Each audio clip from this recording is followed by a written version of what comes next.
Welcome to another edition of the Sports War. And we are back. We got the full crew in the house. That is what it's all about. The Yankees, out of any team in the league, are the best equipped to handle a blow like this. I think there is a higher power at play here. He's due law of averages. That dude is the ultimate scrub. It's trash. Yeah. Every person you have in there is fucking trash. Next game, you're going to see a big performance. You can see it in the end of the game, and I'm just totally stoked and excited for this. And we are back. Welcome to another edition of the Sports Board here on a Monday. Barnes and Tony once again. How you doing, brother? I'm doing great, man. What a fucking weekend, huh, dude? I mean, like, crazy amount of sports happened.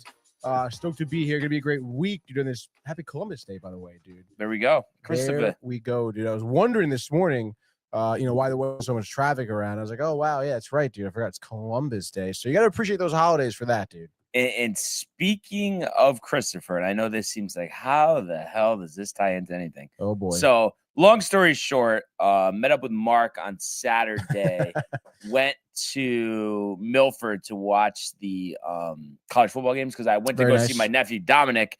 Had a great time with him. We actually went to Benedict's Farms in Monroe. I don't know if you've ever heard of that. Never been, no. He was, my sister had a baby shower, so she dropped him off with my parents, and so this way they could spend some time with him. Pumpkin picking? There's that type of stuff, but we went on a hayride together. Oh, the hayride. You know, it's obviously not my type of thing, but obviously being with him, it was great. We had a great time.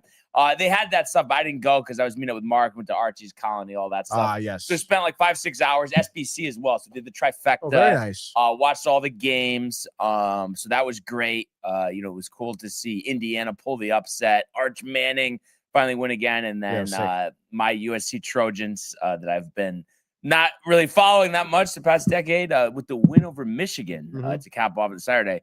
But on the way back from Milford, right, Gordon Damer on the fan called in.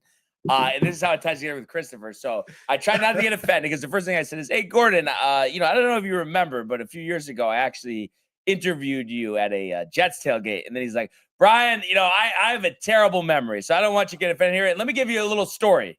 I was cleaning out my room at my parents' house. There was a picture with me and Michael Imperoli. I don't know if that's how you say it, but close enough.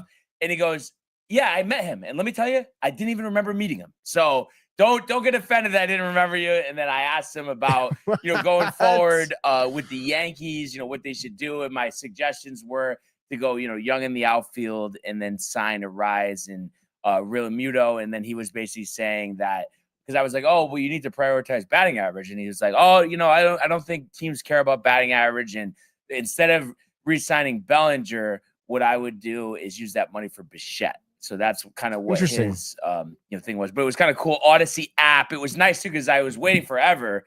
And then I go back inside. So when you're on the phone, then they cut you off. You can't hear what they say out there. But I went Odyssey app, listen to it back. Heard him say the full thing. So wow, it was pretty cool to get touch him. I thought he would have remembered though, just because I feel. I know, right? I mean, listen, I don't want to but I just feel like, who else interviewed him at a Jets tail? Like, I feel like there wasn't anybody else doing that. We interviewed them both at the same time, Gordon and Larry. Yeah, I didn't mention Larry. I just said, I just said, Jets Patriots tailgate. Right. Like, I don't know. I know it's top of mind to us, but I still thought he kind of would have remembered that was the last ESPN tailgate. No, it was 2 years ago. 2 years ago. 2 years ago. That's right, dude. It was a day like today, actually, with the rain. Yes, a day like today. But yeah, it was cool. Wallet. It was cool too. Forget your wallet. But it was cool to get on with him, and for a weekend host, I feel like he's awesome. Honestly, for the fan, that was a really good move by them. Yeah, exactly, dude. Pick it up where ESPN's kind of dropping the ball a little bit, but exactly, whatever, dude. Yeah, so that was pretty cool. What else is pretty cool? Yeah, no, just get to the comments. Penne pasta, penne pesto. Penny pesto yesterday, the cannolis. Oh my god, dude, that sounds so good right now. Yeah, dude. Oh gosh. All right. Well, in any case, let's get to the comments, dude. Why not? So leading off here, we have the great Erndini with the year. Go Pack, go. What up, Ernie? F the Lions and the Blue Jays lose, he says. Yeah. And then there's Kev Duke coming in. So let's go. The Jets blow monkey nuts. Ain't that the truth? Didn't really see Geno Smith doing much better though. Who's calling? No, that was liked by Brian Barnaby on Twitter. There we go, dude. Active. Yeah. And then he said, "Let's go, Knicks." Who is tip off tonight? When is it? Next week? No. It's like over a week away. Oh, really? I thought it was closer than that. Nope. Speaking of close here, Donna Lee says, "Good morning, all." Good morning, Donna, and a good morning to Danny V. Yeah, dude. good to have Bernie what here. Is up, Bernie? Donna, Kev, shout out to all you guys. You guys are the best. He says, "F the Knicks." He's a Nets fan. That's right, dude. That's right. And then Kev Dude says, "Kick rocks to Bernie." He says, "Nets are trash." And then let's see. Danny says, "Hope so. Need a top 3 pick." He says, Kev Dude says, "Let's go Raiders." Josh B says, "Yo, what up, fam? Good morning, Josh." Danny says, "Good morning to Josh." He goes, "Prez," and then Kevin says, "Bernie, stop glazing." So, and he also says, "Bernie was good." Bernie was good. So what it is the NBA tips off first 2 games, NBC Peacock doubleheader. So they've finally got the rights to the NBA again. The Peacock. That's 8 days from now, and then 9 days from now. You do have the Knicks opening up their season. What is it, against Cleveland at home? I forgot who. Jeez, is it Barton Hahn? I don't know. So not Bart. Why did I say Barton Hahn? But anyway, there's some ESPN show. I don't know if it's DHR or Barton Carlin, but somebody or Michael K. Somebody's doing a show before the Knicks home opener. I'm sure Josh will say it in a second. But I did remember hearing that. Somebody, probably Hahn, right? I would imagine, no? Or is Hahn going to be working the game? So yeah, I'm thinking Hahn, but I'm not sure. But like I said, I'm sure they'll tell us in 2 seconds. What else we got here? Let's go Rangers. Let's Split go the Sixers Rangers over the weekend. Splitting. Backup tender. Should have been enough.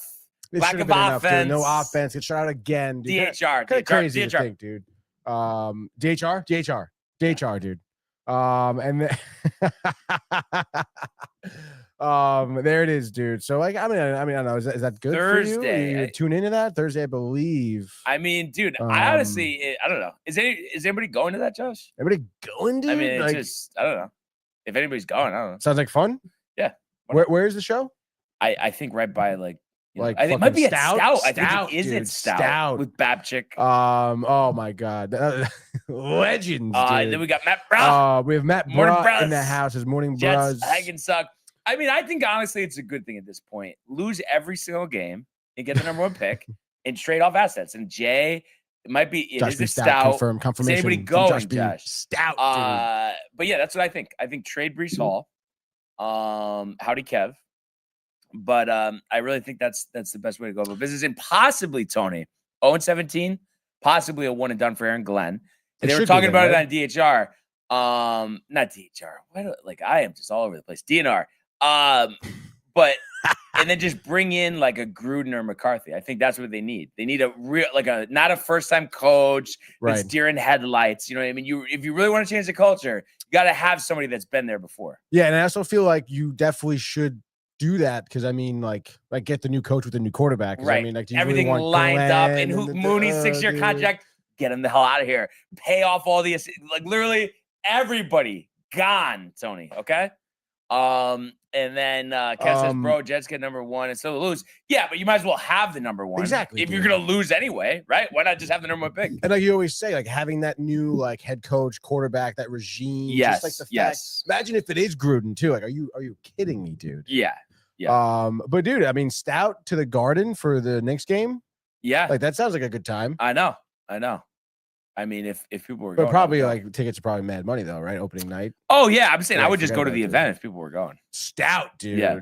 Stout is a good time, but obviously, yeah, money wise, we would rather save our dollars for the New Rangers. York Rangers. You know who may enjoy that would be Michael Theophilus. Says happy Monday and a special shout out. He says to Josh Fields and Kev Dew.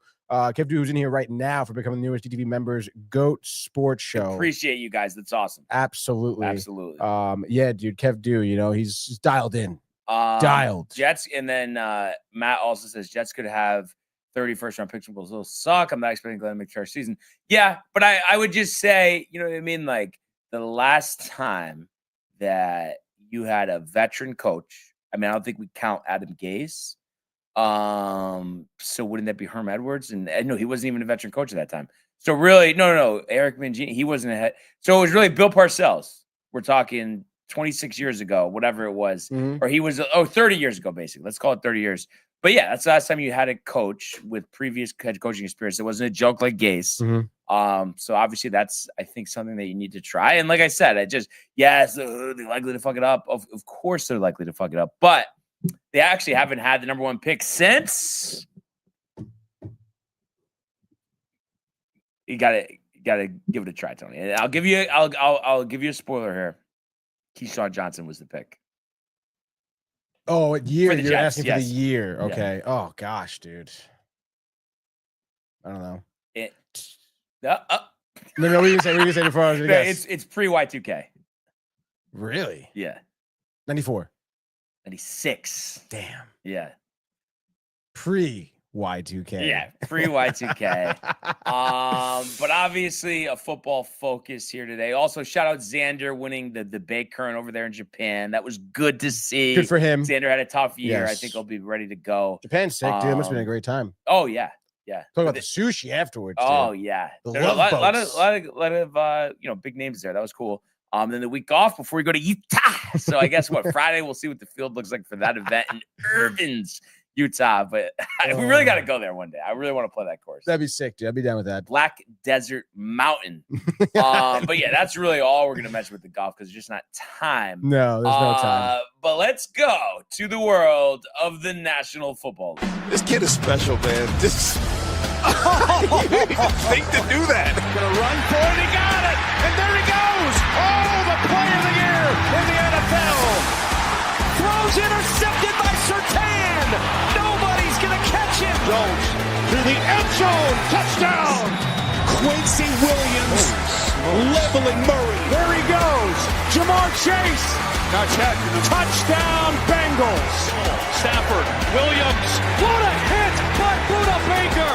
Buda Baker just saved the touchdown. All right. So, this NFL segment, Tony, you know who it's brought to you by? Who? You want to take a guess or not? All right, yeah, sure. Is it Velvet Llama, dude? It is Velvet Llama. Premium canned cocktails crafted by NYC bartenders with a playful spirit. Enjoy their award-winning espresso martini with Italian espresso and chocolate notes, the crisp mascot mule with Nigerian ginger, or the spicy margarita with organic agave and jalapeno. These ready-to-drink treats are made with the finest ingredients. Grab yours at velvetllama.com and ride the smooth wave with Velvet Llama. Almost made it through without a crack. Did have one this weekekend. You did? I had a couple actually.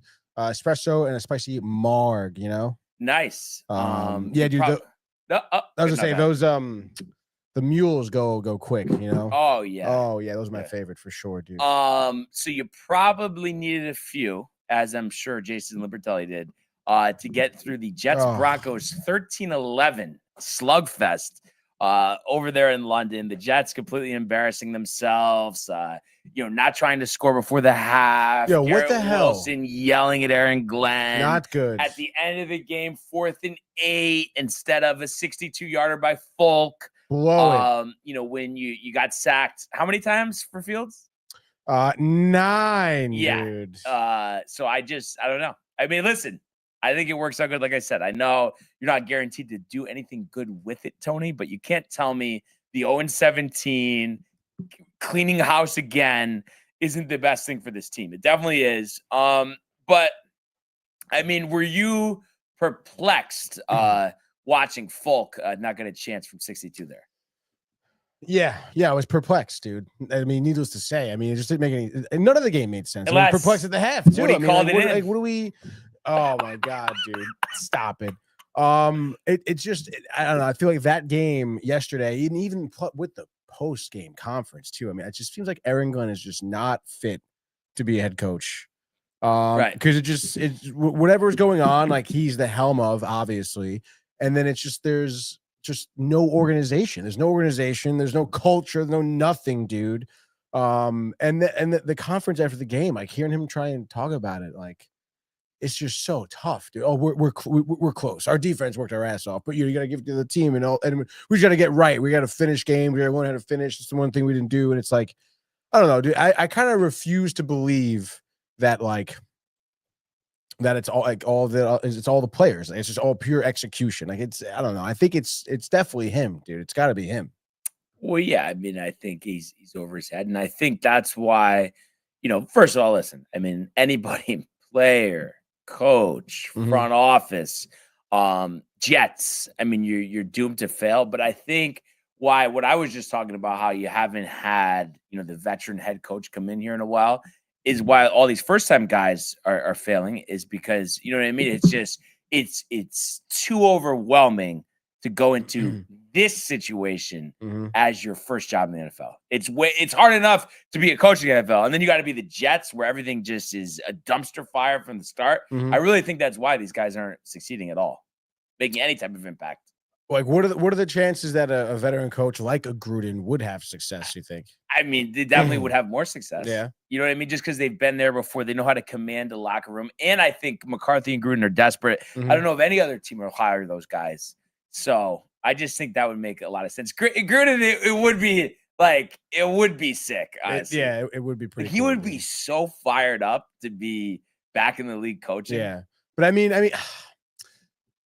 do you think like the spectacle is like really what like you need for the head coach of the Jets? Yeah. Like that, He's won a Super Bowl though. Yeah, he has. Yeah, but like, I mean, didn't people say the same thing about Aaron Rodgers? Yeah, but I'm talking about a coach. Aaron Rodgers. Yeah, but he still brings a lot of baggage, just as much as Aaron Rodgers does, I feel. I don't think so, no. Because I think obviously everybody knows about that, but he's not making it worse. I think Aaron Rodgers made it worse. In terms of everything's about him. He's doing all these weird things. Gruden is coach. I mean, he's just like, let's go. Like, you know what I mean? It's not like a sideshow. Like, oh yeah, let's talk about the emails. Like, he's not doing that. You know what I mean? Right or no? Yeah, I guess so. I guess. I mean, I don't know. I mean, he seems like a pretty crazy guy on Barstool. I mean, he does get fired up. Like, obviously very knowledgeable. I mean, you hear him, talking on Barstool. Obviously, all the reels, the one of Jackson Dart, floating around. Obviously now too, but it's like, I don't know. I mean, obviously there is a reason why no other team is hiring this guy, right? Like, well, the legal stuff, the parameters just clear. I forgot. I don't know the specifics of it, right? But like, he could be hired, and I just think with the players, I feel like he would be more popular than Mike McCarthy. So that's why I'm just saying I think, either one I think would be good, because they've obviously both won and they just know how to coach a team. I think that's the problem. We're having guys in here that are way over their head. Robert Saleh, Adam Gase, dude. you know what I mean? That, Todd Bowles at the time, that just don't know what they're doing. If Carroll is out of the Raiders organization, would you try? Oh yeah, yeah. He's not going anywhere. He's finishing the job. Finishing the job. Kept rocking the DTV gear, and that reminds me, he sent us a picture in our group chat. Nice. Josh, I have your sweatshirt. From the golf tournament. I keep forgetting to tell you, it's still in my back seat. Let's fucking go, Kev. But I'm sure you were probably wondering about that, Josh. But yeah, so that's just my thought. Just burn this thing to the ground. Get rid of everybody. Burn it all. Trade anybody and everybody you can. Just set a record for draft picks in the draft next year. I really think do that. They'll play the Panthers next week. I bet Rico Dowdle, you might as well put in the prop bet now, will have 150 yards rushing at least against the Jets. And then they would be 4-3, the Panthers. How quick things can change. Pretty wild. The Broncos 4-2 now. And I want to say, listen, I mean, obviously the offense doesn't look good. The defense looks great. 9 sacks is 9 sacks. Yeah. But they've won 3 in a row. Bengals, Eagles, Jets. They play the Giants next week, then the Cowboys, then the Texans, and the Raiders. So an interesting stretch coming up. But I would think they will give Jackson Dart and this younger Giants team some problems. But for right now, Denver finds themselves, I believe, in a tie with the San Diego, or not San Diego, but the LA Chargers for first place in the AFC West. So ugly win, but a win's a win is a win. And you just move forward from there. The Colts win again. How about the Colts? 5-1, 4-0 at home this year. Best start they've had, I think, since they were in the Super Bowl, if I'm not mistaken. Wow. But Daniel Jones, I mean, just looks like a new man over there. Efficient. He goes 22 of 30, 212, 2 touchdowns, a pick only sacked once. And he had a rushing touchdown as well. So 3 total touchdowns for Jones, a 68.2 quarterback rating. And Jonathan Taylor remains one of the best running backs in the league, 21 for 123 and a score. It was kind of interesting, going into the half here. Colts led 14-10, but a strong fourth quarter, gave the Cardinals the lead, but they outscore the Cards 14-3 in the fourth quarter to pick up this win. Tyler Warren caught a touchdown as well as Josh Downs, 6 receptions for Josh Downs. Brissett was sacked twice, threw a pick. But I thought Brissett filling in, looked pretty good. Looked way better than Justin Fields, that's for sure. Yeah, no, definitely. 27-44, 322 touchdowns and a pick. So Cards falling on tough times, all these injuries, the fact that Bam Knight and Michael Carter, their backfield, I think speaks volumes. So they go 2-4, and now obviously without Murray, it makes things harder, but does it? Because I think Brissett's probably better. But they've lost 4 games in a row after winning their first 2 games of the year, and then they're home for the Packers this coming week. So we'll see, what happens there. But how about the Colts, man? It's like, I think especially after the first couple of weeks, everyone's kind of all right. Like, when is this domino going to fall? And they don't have an easy game next week against the Chargers. But to me, I think it's clear, it's evident, something special is going on there in Indy. Something that we haven't seen out of Indy in a while. Yes, no, definitely. I don't know. I feel like, I don't know. The matchup they had, the tough loss to the Rams, obviously, you have 5 wins. Like you said, Chargers tough, then Titans. So, obviously they could win the next 2 games, but I don't know. I feel like their schedule rather is favorable, Yeah. In general, which is, again, they're playing, their best ball out there for sure. Daniel Jones, some of the just like throws he's having are just like it perfectly in the breadbasket, you know, like, so obviously he's dialed in. Yeah. Having one of the better running backs in the league is great too. So, they seem like a pretty well-rounded team, surprisingly. Yeah. Yeah, absolutely. So we'll see, what they do, against the Chargers next week. And then Matt also says, you think all the owners are making fun of Woody in their group chat? Probably.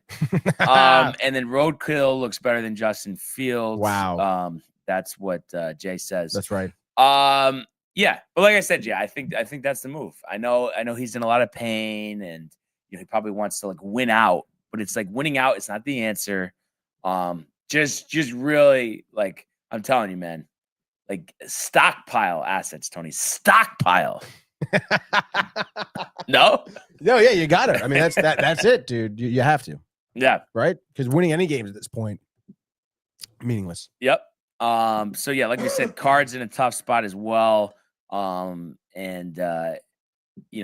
see what they can do against the Pack, but I would imagine that'll be tough sledding. That's for sure. Moving along, we saw the Chargers late rally to beat the Dolphins 29-27. After crazy. The game, a Garrett Wilson call out from Tua to the rest of his team, talking about how guys aren't showing up for meetings.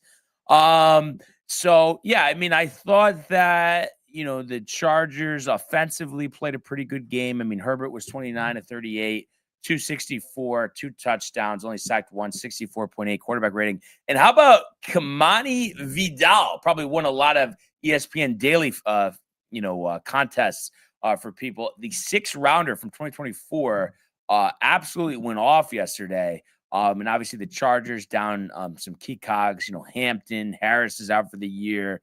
But he goes 18 for 124, 6.9 per carry. Did a great job. Ladd McConkey paced the Chargers receiver 7 for 100 and a score. And then Keenan Allen with a quiet game, 4 for 27. And Quentin Johnson missed this one. But the Charger defense forces 3 interceptions out of Tua. Crazy. Sacked him twice, but did get burned. A-Chain had 128 on the ground. When he's in the open field, it's unbelievable. And Waddle, the number 1 wide receiver now, without Tyreek Hill, 6 for 95, leading the way. So obviously it was probably tighter than anticipated. But I think a nice win for the Chargers. They had dropped a couple in a row. And the Dolphins, let's face it, the Dolphins are in a situation, Tony, that is eerily similar to the New York Jets. Their only win, coincidentally enough, against the New York Jets. I mean, obviously you have the Hill injury, but it just feels like McDaniel's a dead man walking. Locker room is broken. It's been years and years of ineptitude. I mean, I don't even know if you're them other than firing McDaniel. Like, where do you go? I mean, it seems like Tua is not the answer, but I know you have some money committed to him. I mean, what the hell do you do if you're the Miami Dolphins? I mean, it's kind of tough, dude. I mean, like you said, it's almost a similar situation as the Jets where you feel like you want to just clean house. I mean, at this point, Tua calling the team out for not coming to meetings, I mean, that's not good, dude, right? You know, and again, I mean, this isn't like the first time we've been talking about locker room problems there for over a year now, like well over a year now. Not to mention just like Tua's health in general. So yeah, I feel like it is like fire coach. I know you got money committed to Tua, you said, but you got to like eat it or something, right? Like trade him to the Jets. I mean, I guess you could try. I mean, I don't think the Jets would really take him. Do you? Like, yeah, no, I'm just kidding. Probably not. So yeah, I mean, I don't know. I guess we'll see what they do. I mean, they're in Cleveland next week, but boy, let me tell you, give me the Browns, you know. And I know they're not working with much, and you got Dylan Gabriel starting, but I think that's just a tough spot. Especially imagine like a rainy day in Cleveland. There's no way Tua and the Dolphins are winning that game. forget it. And like I said, with the Chargers, I mean, I think closer than anticipated, but you had lost 2 games in a row. You weren't feeling that great about yourselves. Now you have that big matchup against the Colts to probably maintain first place in the AFC West. But excuse me, what are your thoughts on the Chargers? I mean, obviously they've had the injuries at running back, a little up and down to start, but I do think, I don't know about you, but I do think Justin Herbert is playing some of the best football of his career. Yeah, I do think so too. And he is pretty dialed in. I feel like maybe sometimes it doesn't really matter. I mean, at this point, I do think his relationship with Ladd McConkey is starting to develop. Obviously, McConkey with a big game, which is great. I feel like you really need that that connection to kind of flourish at this point. Like you said, like Justin Herbert's playing really well. I mean, definitely a much needed win. I guess I'm kind of topsy-turvy on them because they had back-to-back losses, right? They started out. Well, yeah, they lost to the Giants. And the Commanders. So I don't know. I mean, I guess we'll see. I think that they kind of squeaked by this game and squeaked by sticking at 4-2. So, I mean, if I had to pick, like in terms of who my favorite is for the division, like I would take the Broncos over the Chargers. I feel like right now I feel more confident in Denver. I like Denver's defense. The offense looks like a mess. And I'm guessing too. I mean, I guess you tell me, but just early look ahead pick here. What, Colts Chiefs and Chargers? Next week. That would be a really good game. That was gonna be a great game. I would hammer the Colts, to be honest, dude. Wow, on the road. Yeah. You think a big contingent from Indianapolis goes to SoFi Stadium or no? Of fans, I'm saying? Yeah, absolutely. Like a big contingent, dude. That's a contingent. I swear, I know you're talking about the 2 a.m. wake-up call. Yeah. I mean, 3.5? Like, dude, I could not go back to bed probably till like 4 and then like around 6. And it was like, dude. Damn. Sure, dude. A big contingent from Indianapolis going over, dude. Maybe that pen would help things out, right? Yeah, right, dude. Yeah. But no, I can't wait for that next week. But I don't know. Call me crazy, and I know the Chargers have had their fair share of playoff disappointments, but I think they're going to win that game. I think they're the better team, but we'll see. I'm excited to watch it. The Patriots 25-19 over the Saints. Drake May playing on another level, and it's actually really funny. I'm sure you would kind of find this funny too. So I was at ABC, and there's my buddy there that always helps me out when like just getting our stuff, like the material I'm picking up. Talks about, I had to tell you, man, I'm really feeling Drake.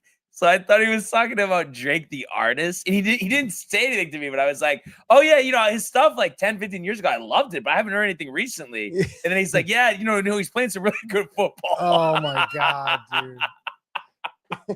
But he honestly is. Everything has lined up there. McDaniel at offensive coordinator, Vrabel head coach, and Drake May balling in his third NFL season. Patriots are 4-2, 3-0 on the road. 18-26, 261, 3 touchdowns, only sacked once. a 92.7 quarterback rating, so pretty much playing a perfect game. And he did it without a running game. I mean, he was the team's leading rusher with 28 yards. And Kayshon Boutte caught 2 touchdowns, 5 for 93. And he also found Demario Douglas on a 53-yard touchdown as well.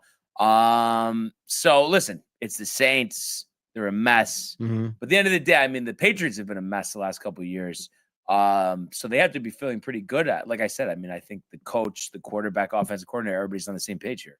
Yeah. And I know like people are like, oh, Saints. It doesn't, I mean, you said Drake May stats. I mean, it's not just this one game, you know? So like, yeah, you got to be really happy. And I feel like, I don't know, I feel a lot of people kind of doubted Mike Vrabel going into this season, right? Don't you think he's kind of, you know, exceeding expectations? No? Yeah, I guess. Why? What? No. I'm saying I think not everybody was doubting him. Yeah, I mean, I think a lot of people thought he was still a good coach. I feel like you doubted him. Yeah, I don't know. I mean, I think it's just really you have a quarterback, you know, and I think he commands the locker room. And have a quarterback. Let's face it. I mean, I think that's something that the you know, the Steelers. I'm not the Steelers.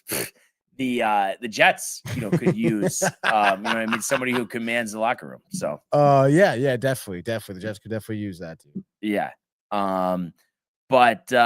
Yeah. So let's see here. So coming up, the Patriots are going to be at the Titans next week, and then they have the Browns. So they could find themselves 6-2 if they take care of business, like everybody you know, is expecting. And obviously the Saints, you know, definitely going to be in the running with the Jets there for the number 1 pick, but they will be in Chicago next week playing the Bears.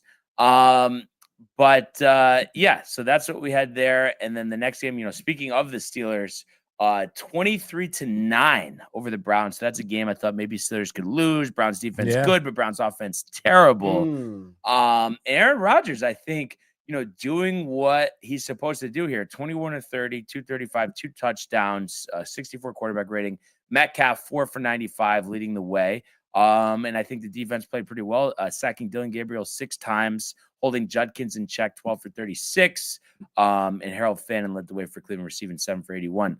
But what are your thoughts on Pittsburgh? I mean, it seems like this Rodgers thing is going well.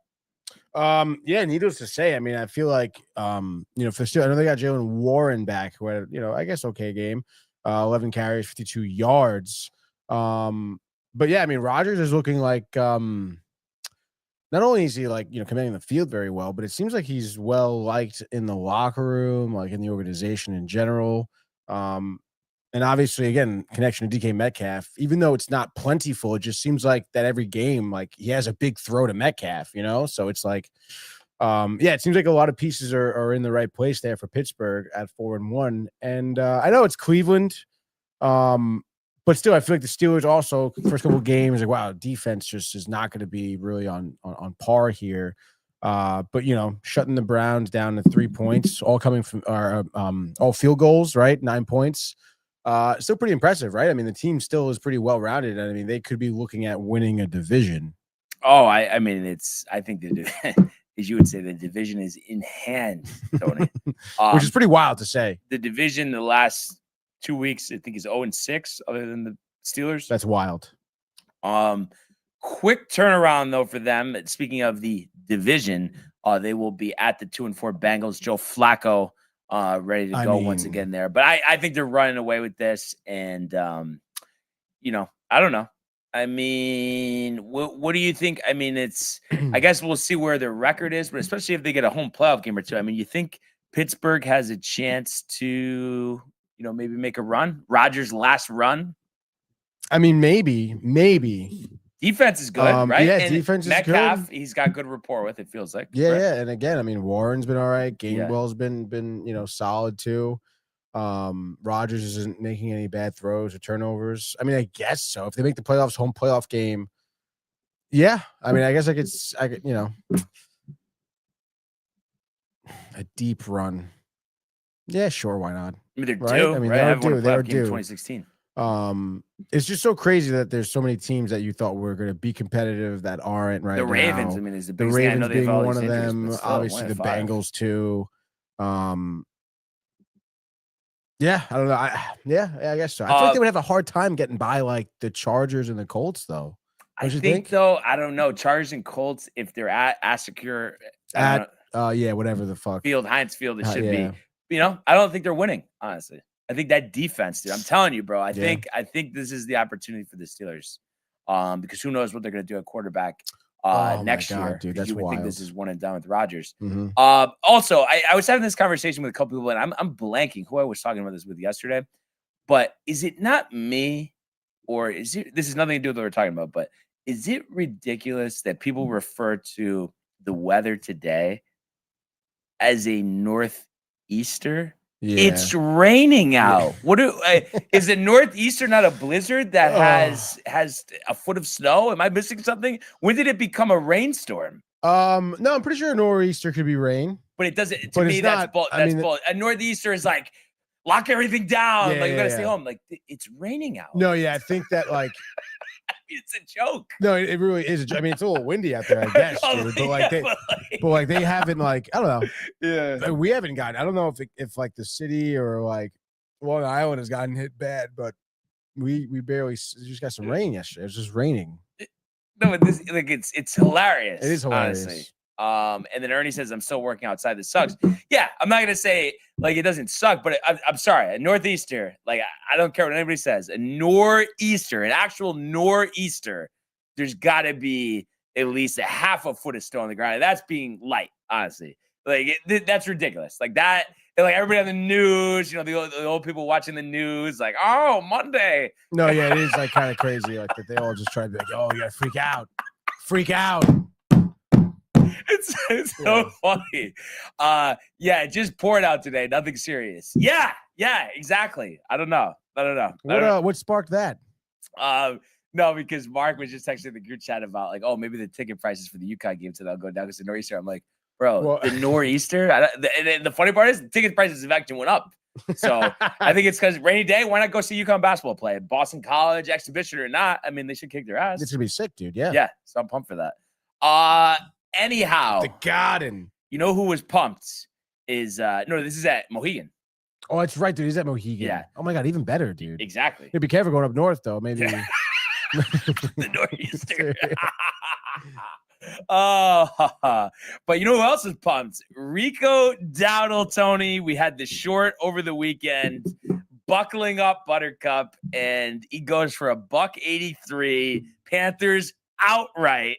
Also had 56 and a touchdown. First Panther ever to go back-to-back games of 230 yards from scrimmage. The Panthers, Tony, are not only 3-0 at home, but are now 3-3 on the season. Bryce Young with 3 touchdown passes. That go-ahead field goal late from actually their rookie kicker, Ryan Fitzgerald. Wow, right? Or no, I mean, I don't even know what to say. I mean, the Cowboys...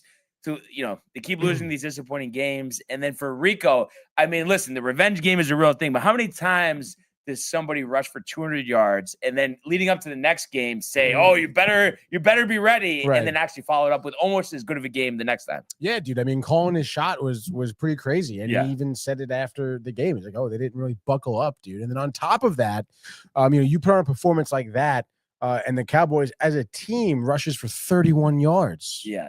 So it's like clearly like they made a mistake, dude. Jerry Jones was embarrassed after the game. By the way, Ernie sending me this fucking definition. Yeah. Oh, a nor'easter. I don't care. How about this? I'm changing the definition myself. Oh, a nor'easter is not fucking rain. Like it's really like this almost is like pissing me off like a baked potato, Tony. Oh my God, the baked potato. No, but right? Come on. Like definitions aside, you never thought rain is a nor'easter. No way. I mean, I kind of said before, I feel like it is. But give me the time. I can't think of one time where it was like, oh, wow, that rainy nor'easter. Give you the time. The nor'easter was always like, oh, it's going to be a couple of feet of snow. I mean, I guess I can't give you a specific occasion. Yeah, why can't you give me a specific occasion? Because there wasn't a specific occasion, okay?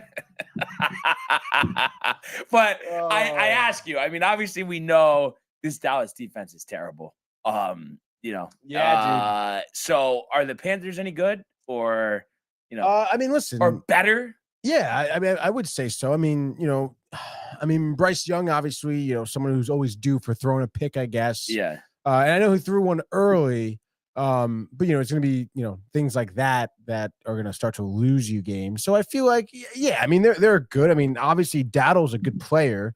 You look at some of their receiving core. I mean I guess Wallace is all right, but I mean I don't know. I mean they lack really at the quarterback position, I feel, right? And I mean I don't know. I mean I know it's like, oh, this is sick, dude. Undefeated at home, great job, back-to-back wins, Dowdle. But I don't know. I mean, Dolphins and Cowboys, like they're the two teams that are kind of dumpster fires. Falcons, I mean, shutout. Falcons shutout is impressive. That's definitely something different. An outlier, if you will. And obviously, we'll see what happens when you play the Jets next week. Belief in the locker room, though, at least for now. And I'm telling you, listen, yes, it's the NFL. Anything happen. There's no way that the Panthers are losing to the Jets next week. I promise you. No, they're probably not. But I'm just saying, like, I don't know, like, Bills, Packers, back-to-back after that. Those are probably 2 losses. Saints will call a win. Falcons, I guess, will call a win. And then you have that Jets win. So already, what is that, 7 wins? Yeah. But then Niners, Rams, probably losses. Jets again. Saints again. But then Bucks, Seahawks, Bucks. I mean, I don't know. I mean, this is a team, though, that typically wins 5 or 6 games. I mean, I think they're on their way to having at least a 500 season. And again, moving forward, having guys to move forward with. And I know they gave Hubbard the contract extension. He might be back next week. But, man, the way Rico Dowdle is running, I mean, how do you touch this? You can't, dude. Like, just keep feeding him the ball. Yeah, absolutely. I mean, do you think that moving forward, though, like Bryce Young is the guy? Like, I mean, I think that let's see how he plays the rest of the season. It's definitely yet to be determined. But I think it's off to a good start. That's what I would say. What a story that would be. I know. Like after the first couple seasons, Baker, then dude. Young. Bryce Young would be the ultimate reclamation project. Yeah. And it was so funny. I was going back and forth with Cullum over the weekend because he just like I don't know. He's so like set, and Josh was in on the conversation too. But he's just so set on how good of a roster Philadelphia had last year that he's saying like all these quarterbacks could have won a Super Bowl with the roster, and he thinks that Sam Darnold could have won a Super Bowl with the Eagles last year. And I'm just like, dude, you're getting a little too carried away. Like Sam Darnold, yes, is it a nice turnaround? Sure. But bro, you're telling me in a big spot, a Super Bowl, 3rd and 9, blitz coming, that Sam Darnold's going to complete the pass? No way, dude. No way, dude. No, I mean I know he looks pretty good, but you want to do a playoff game bet because I know he's not winning a playoff game. I'm not going to sit here and say that the Eagles with any quarterback could have won the Super Bowl, and I mean like it's a great roster, but I'm saying Darnold has his limitations. Yeah, of course he does, dude. Will he have a good shot though? Sure, But like, are you actually expecting? I mean, I know they beat Jacksonville yesterday, who I knew they were going to beat Jacksonville. But I'm saying, like, you really think like he's going to win a playoff game this year? I just feel like when the going gets tough, Sam Darnold disappears. Week 18 last year, wild card round last year. Gots. Yeah. Did he throw 3 picks in a game in one of those games or something like that? I gotta look at it, dude. But I don't know. I feel pretty good about him. But you think he's going to win a playoff game? Yes. I feel pretty good about him. No, you don't. What do you mean? No, I don't. Get some more rest, good about him, dude. I feel pretty good about him. You get some more rest, dude. Oh, boy, Drake's looking pretty good, huh? Yeah. Oh, man.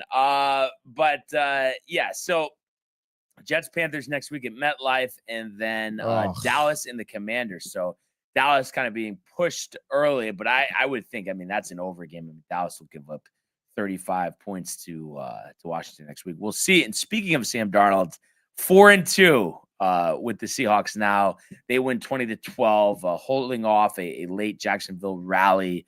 The first loss at home for Jacksonville. Darnold, 16-27, 295, 2 touchdowns, only sacked once, 71.8 quarterback rating. And he had good rapport with Jackson Smith and Jigba, 8 for 162 and a score, including a 61-yarder. And Cooper Kupp, 2 for 40 and a touchdown. Seahawks 3-0 on the road. I mean, I guess you kind of alluded to it already, but I mean, what are your thoughts on this Seattle team here? Jimmy Butker riled, by the way. For Seahawks Seattle, fan. because he is a Seahawks fan. Family group chat? Yes. Texting him on the side. No. No. Family group chat. Oh, that's good, dude. No, dude, Darnold obviously looking great. I mean, I do think the Jags are in a little bit of a problem. I mean, dude, Trevor Lawrence getting sacked 7 times. Kind of outrageous. But I mean, hey, Seattle's defense looking pretty solid there, getting those sacks. I mean, Smith and Jigba, obviously, big star for the Seahawks, 8 receptions, 162 through the air. And I mean, obviously, a big part of that is because of Sam Darnold. So I mean, I feel like you got to feel pretty good. Darnold played a clean game as well. Keeping those picks low is pretty important. 71 quarterback rating there. So I mean, you got to feel pretty good about it. I feel like Jags. I mean, we're coming off of a win, right? Kind of looked like at least we talked about. I mean, maybe you didn't really believe much in Trevor Lawrence, but I mean, I kind of thought like 6-7 win team. The Jacksonville Jaguars were going to go on a little bit of a tear. Like momentum in their favor a little bit. Etienne's looking good. Brian Thomas Jr. Obviously Lawrence. You mentioned the new coach, another year. He needs it. And I mean, he didn't look bad, I guess. Obviously taking the 7 sacks, 27-42. I mean, just dropping back so many times. He has so much pressure in his face, though. I mean, O-line troubles, maybe. Yeah. But no, I mean, Seattle, let's go, dude. 3-0 on the road. Expect Lawrence to get punched in the mouth in London next week against the Rams. That's a tough matchup. That is pretty tough, dude. The London, too. They get fucking... The Jags are in London, I feel like, every other week. Yeah, I think they've had 2 games there before. They didn't play there, though, this year yet. No? I don't think so. All right. Seattle, Monday Night Football doubleheader, 10 o'clock at home versus the Texans next week. And then let's see here. Jacksonville. I just want to see. Yeah, the Seahawks, Chiefs, 49ers, Texans. No, the Jacksonville didn't play in London. No. But I think you're just saying that because they play there every year. Yeah. So yeah, we'll see. And obviously the Niners going through some injuries themselves, but you have the Rams. I mean, right now, who are you liking for the NFC West? That's a great question. I mean, that's kind of tough, dude. I mean, I guess the Rams would sneak in there. I feel like the Niners, I don't know, dude. Oh, actually, I think they do get Kittle back next week. We just lost Fred Warner yesterday. And the Boldest is linebacker already out for season. Boldest out for the season. Yeah. Ayuk's coming back. Ayuk will come back. Not next week, though. I don't know. They haven't said yet. No. That's tough, dude. Naku got hurt yesterday. But I think he's fine. Yeah? Yeah. That looked bad. It looked out for the really season, terrible. definitely. Yeah. I mean, that's tough, dude. I feel like, honestly, probably like last year. I mean, this is probably going to come down to like the last week of the season, too, this division. Rams handily. Come on, man. No way. McVay. Handily. McVay. Handily. McVay, even though Cardi's missing 27-yard field goals. I don't know if you saw that one. Doink. Go with the Seahawks. Why not, dude? Let's just go left ankle sprain for Nakua. Seattle. Supposed to miss time. But they'll have no problem with Jacksonville next week. They'll just be more balls for Adams. But yeah, Rams will definitely win. They win yesterday in Baltimore, 17-3, despite Derrick Henry going 24 for 122. Stafford under 200 yards, 17-26, 181. But Kyron Williams had 50 yards and a rushing touchdown. So Rams, despite the field goal woes, because Cardi had missed some other recently, but did make a 36-yarder as well in this one.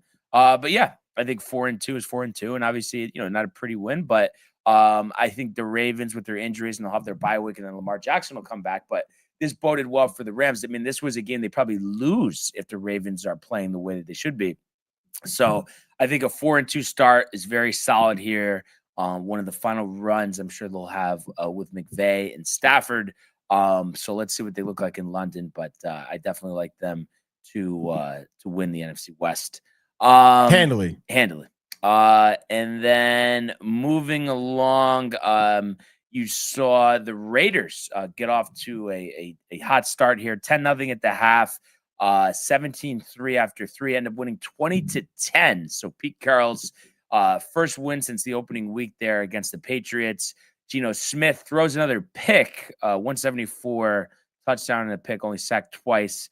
Genty had a rushing touchdown, 75 yards, and Trey Tucker paced them receiving 5 for 70. Michael Mayer, who, the forgotten tight end, obviously the injury to Bowers, 5 for 50 and a touchdown as well. So listen, I mean, the Titans are one of the worst teams in the league. Cam Ward struggling as a rookie, 222, a touchdown and a pick, sacked 6 times, 13.8 quarterback rating yesterday. Tony Pollard, nothing on the ground. But I think for the Raiders, it feels good to just get a win. It's Carroll's really trying to change that culture over there. And I think the whole key is, you need the line to give Genty more room to run, because when he's open in space, he's going to do damage. I know you're very anti-Chief, Tony. Do you give him any semblance of a chance next week in Arrowhead, the Raiders? Probably not. Carroll riled up, though, win sprints before the game like he's Mark Sanchez, or no, former quarterback, by the way. Mark Sanchez. I don't know, man. I don't think so. Like, no. Beat down. Geno, 3-4 picks. Yeah, probably.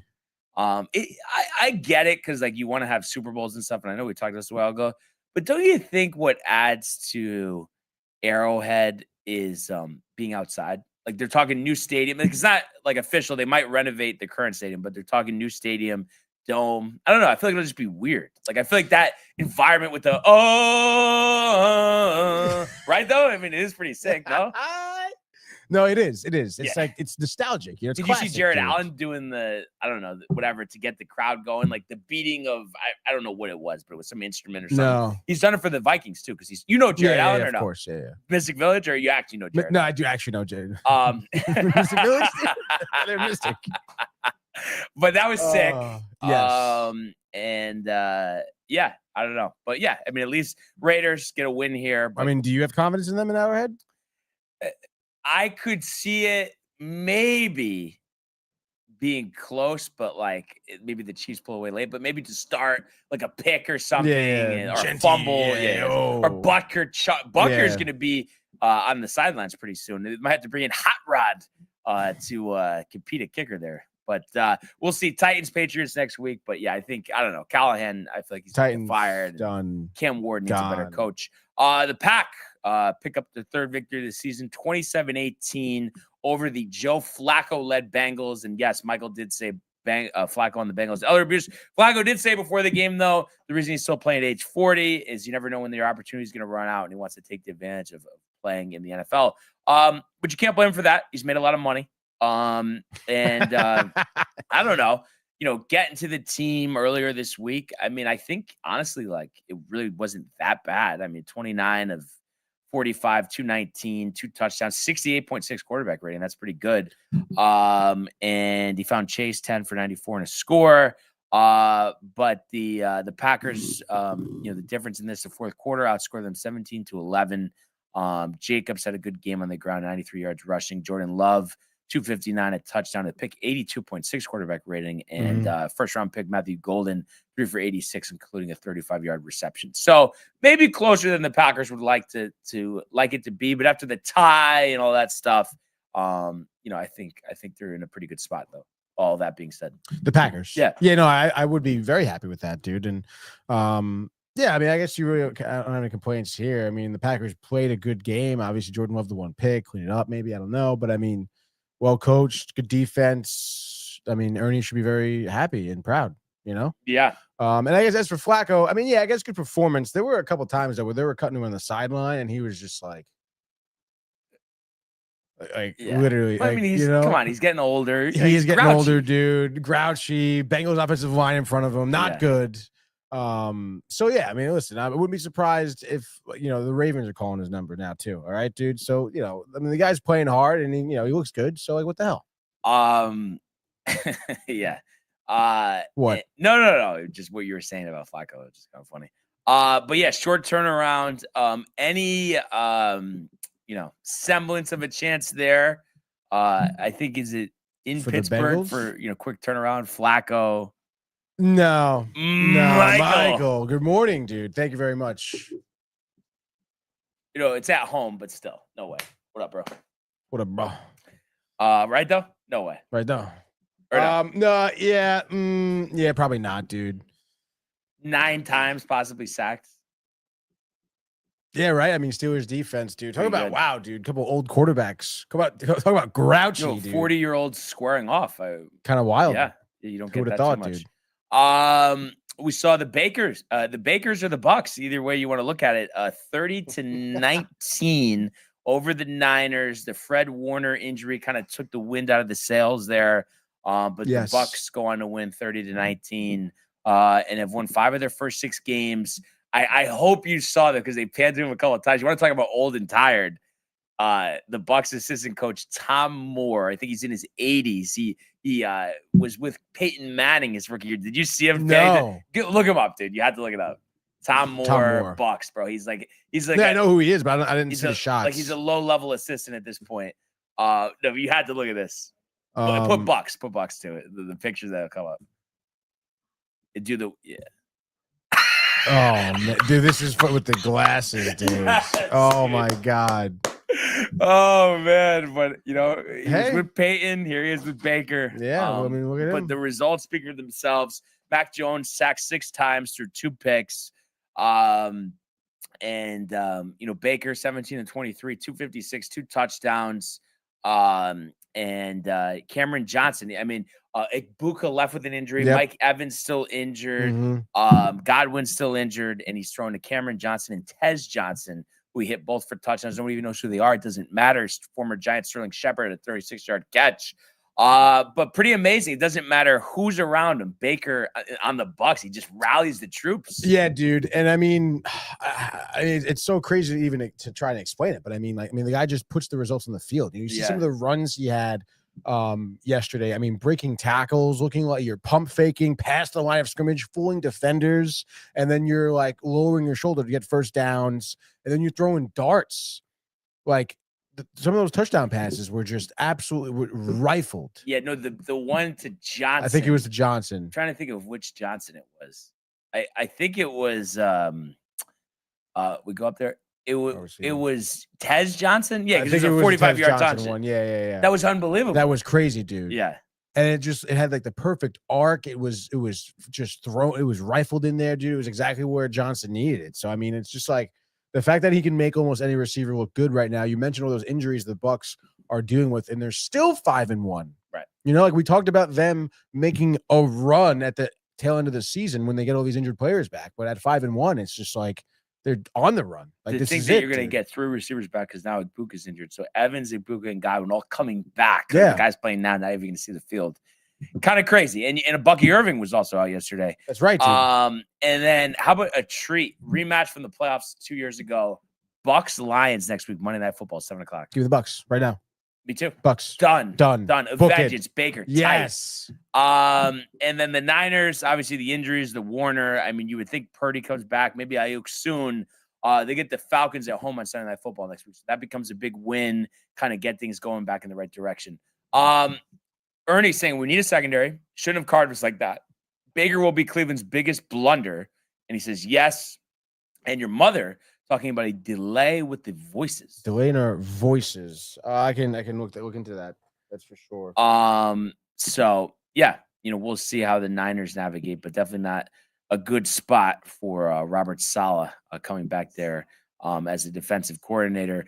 And speaking of the Lions, they lose to the Chiefs, a game I knew Pooch making fun of me before the game started that I said I like the Chiefs to win there. But yeah, I think it's just one of those things. Everybody's so riled, you know, the demise of the Chiefs. You know, they're winning 5 games this year, but wait a second.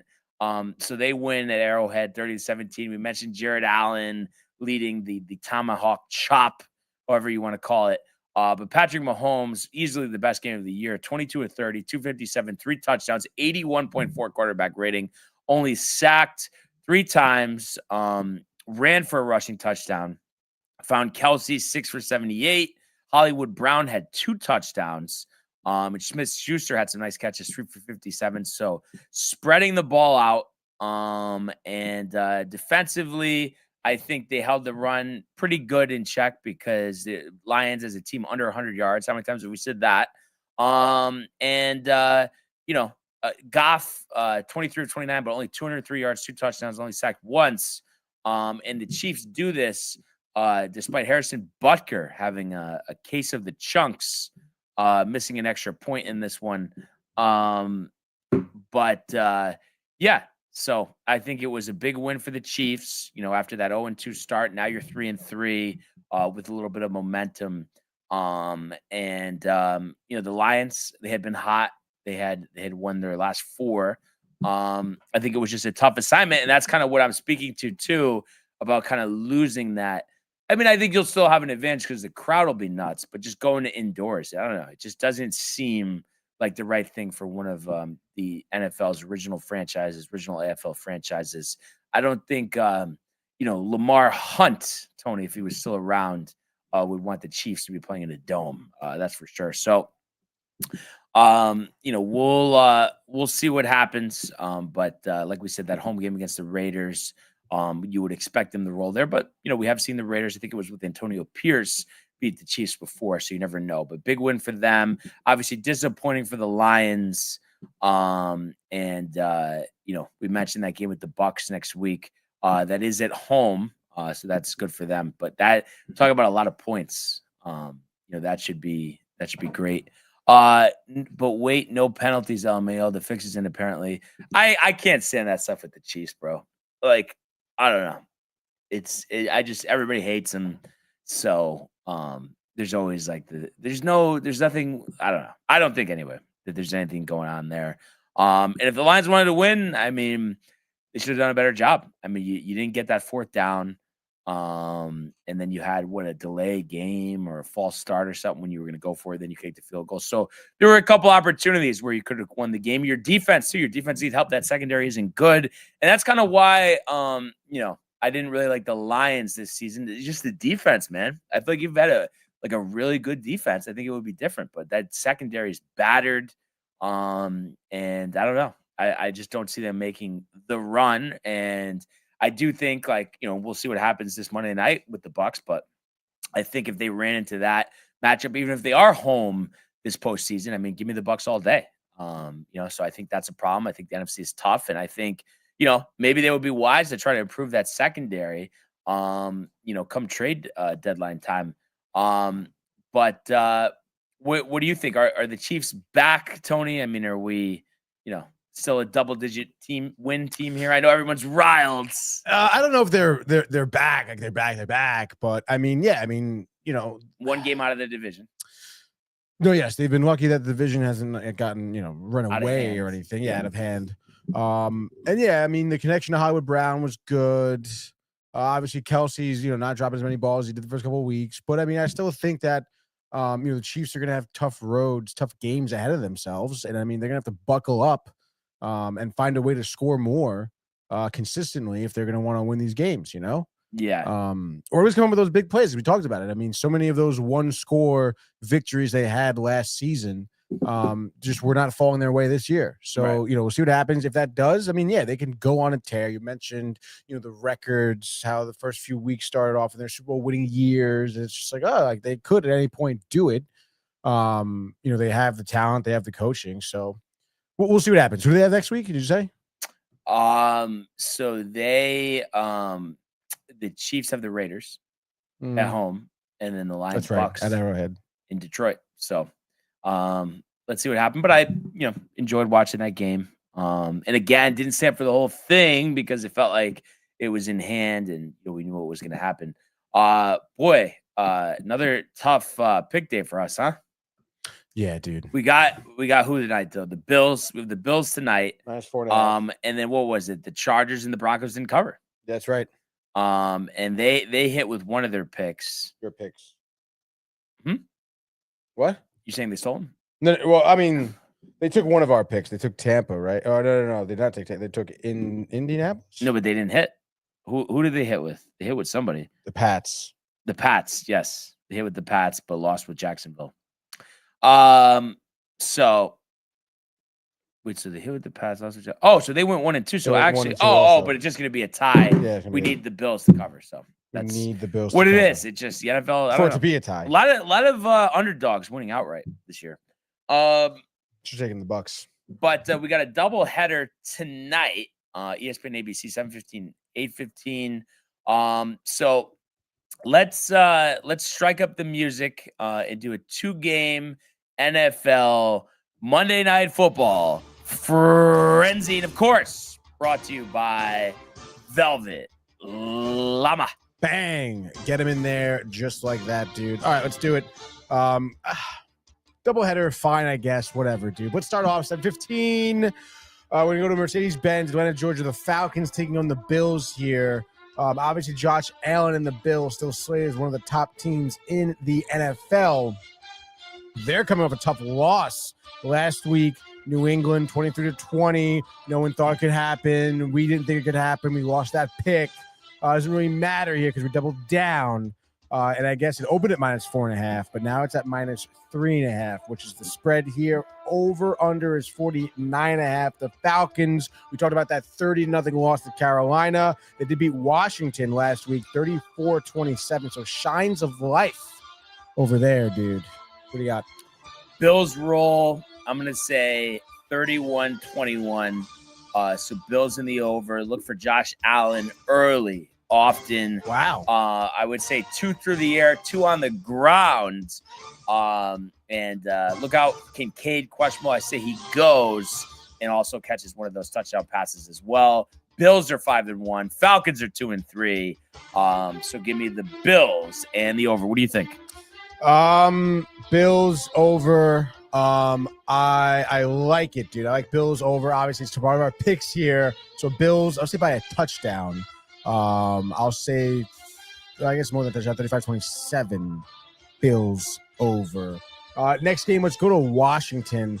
3-2. Undefeated at home, though, are the Commies. And Jaden Daniels matching up here against Caleb Williams, dude, of the Chicago Bears. Bears 2-2, 1-1 on the road. They're coming off a win, back-to-back wins. Dallas Raiders. We talked about the Commanders winning against the Chargers last week, right? 27-10. Handily, you could say. This game, by the way, at 8:15, Bears plus 5.5. Dog. Over-under is also 49.5. What do you think about this one? You know, it's interesting. It is. I was almost thinking like the Commanders rolling, but I do like the way Caleb Williams has played, and obviously with first-year head coach Ben Johnson, he's got a lot of weapons, Dunze, DJ Moore. So I think this is close, but I like the Commanders, but I think the 5.5 might be a little too much. So I like the Bears with the points and then the over again. And I would say, setting up the Commanders late, game-winning field goal. It feels like it's a 27-24. Wow. And then Matt Gay from 41 for the win. So Bears with the points and the over. What do you think? Bears the points and the over. I mean, it's kind of hard to argue that, to be honest. But I guess I will, just for the sake. Give me the Commanders covering. Fourth quarter, maybe with 10 minutes left. Big drive, sparked by a Daniels 30-yard run. Maybe he ends up running it in on his own for that drive. But then fourth quarter pull away. I say, Bears end up getting shut out, maybe even second half. I'll say Commies 27, Bears 17. Which will give me Commies in the under. There we go. All right. Just like that, your 2-game NFL frenzy. Bang. So a couple more orders of business to go here. Let's switch and go to the world of Major League Baseball.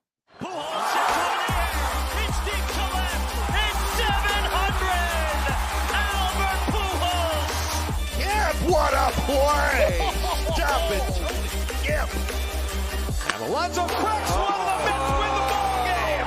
Out of sight. And it works at 100 miles an hour. 14 strikeout. Drove deep to left field.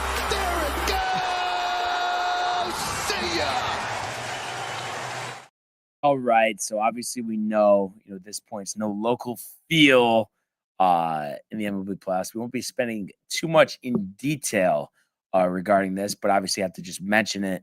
And we saw in a game 5 over the weekend. The Brewers advance. So they take on the Dodgers. That game will be tonight.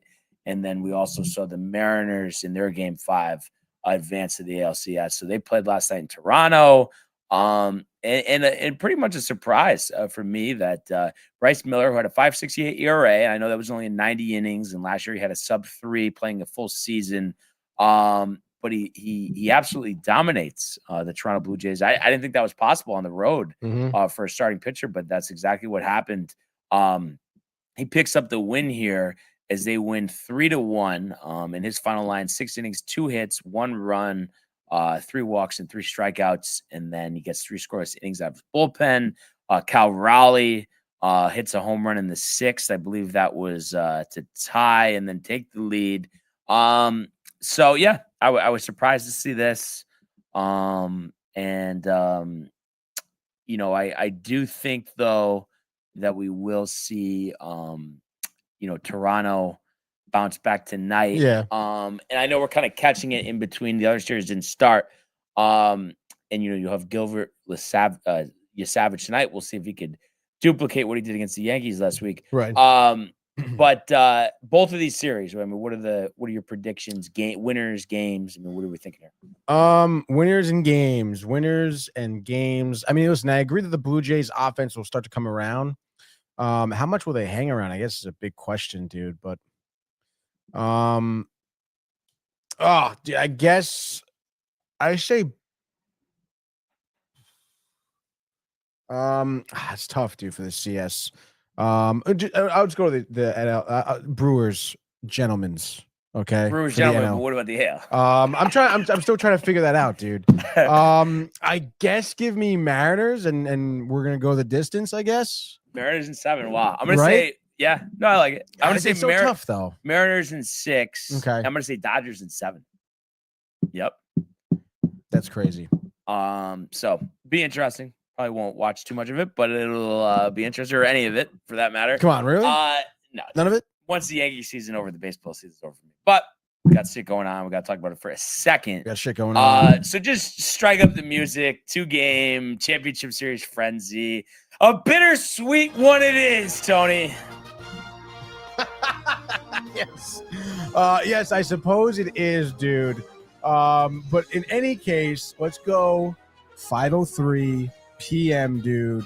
Toronto, the Rogers Center, Blue Jays, Mariners. You said it, you savage. Will he mirror the start he had against the Yankees? We'll see what happens. Toronto minus 135, over under 7.5. Gilbert towing the slab. What do you got? Yeah, I would say Savage, doesn't strike out, 6 scoreless innings. Vladdy, 4th inning grand slam. Wow. Only runs of the game. Really? Blue Jays in the under. Blue Jays under. I like the under call. I do think both pitchers will do well. I like the Vladdy home run call. Maybe not a grand slam, but I think maybe it's a true blast early on. Maybe brush him back if you're Gilbert. Maybe George Springer hits one out also. A Springer dinger, as they've been saying. Who said that? Buck Martinez? I like that. Blue Jays 5, Mariners 2, Blue Jays under. Next game, dude. We go from 5:03 p.m. to I think 8:08 p.m. American Family Field, Milwaukee Brewers. Phenomenal park. Okay, dude. Get your beers out for the Brewers. Your brats, your cheese curds, dude. Oh, the cheese curds, dude. Undecided there, so I guess they're doing a bullpen game, which is kind of interesting. Yes, I'm sure the Miz. I'm sure. I would imagine he comes in maybe 2nd or 3rd inning. Kind of a long relief there. Blake Snell proving himself. 13 innings pitched this postseason. 1.38 ERA. 18 strikeouts over those 13 innings. So efficient, dialed, angry. Should be a good pitching matchup nonetheless. Brewers doing a bullpen game, which is why the over-under is only 7.5. Brewers home dogs at plus 130. Are you taking the plus 130, Brian? No. Blake Snell, 7 innings, dozen strikeouts. 3-1 Dodgers. Ohtani, who's been struggling this postseason, go ahead, 2-run shot, 8th inning. Dodgers in the under. Dodgers under. Interesting. Yeah, honestly, I guess I'll maybe tell that bet, to be honest. I know I got Brewers here, the gentlemen. So Dodgers only win of the series here comes tonight. Snell, good outing. Bullpen. Dodgers get to somebody. But yeah, I think Snell is like 7 scoreless, I think, out of him. We'll go 7 scoreless. And then Brewers, I don't know, give up maybe 4 or 5 runs. Dodgers end up winning this game. I'll say 6-2. 6-2. Dodgers over. Just like that, 2-game championship series. Frenzy music back up, grid up. Hey now. Thank God that is over with. Come on, man. Baseball. Baseball. Wow, first round draft pick. So I have I got one for the Dodgers. The Dodgers, what, first round draft pick? Yeah. Oh. I would say Jason Hayward. No, but not a first round draft pick. Jason Hayward? No, he didn't call with the Dodgers, bro. He with the Cardinals. Come on, Tony. Positive about that? Yes. Don't even look it up, please. I feel bad. You feel bad? No, trust me on this one, Tony. Jesus. It was either that or the Braves, by the way. I'm forgetting which one. I think it was the Cardinals, right? Braves, first round. Oh, Braves. Okay. All right. Come on. Anyway. Wait, hold on. No. I'm freaking out. You got me freaking out. They don't have to be one pair with the team. Player must have been drafted in the first round. Oh, by that team. Oh, so it doesn't need to be by. Okay.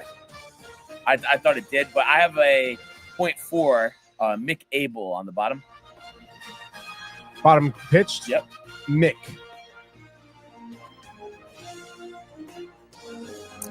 And then next to him, so bottom middle, Ronzi Contreras, the former Yankee farmhand. 0.2. ROA. And then next to him, a 0.5, former Yankee, Wandy Barata. Nice, dude. Above him, Rich Hill? Craig Kimbrell, 0.7. Okay, and then, so I had Adele and Seager, 3 and 5%, but we can see if we can improve upon that. And then also just in general, I'm just trying to think about other pitchers for either team. Jansen, no. Catchers. Was Maldonado on both of these teams, the Padres and the Angels? It feels like it. I hate to sound like a broken record, but Rich Hill was on both these teams. Maldonado's 1%. Up to you. Your call. I'm on. Your call. I'll go with you. Martin Maldonado, 1%. I'm going to see on my phone now how much. And then it's Pirates, Angels, Pirates, Dodgers. Let's just think about this for a second.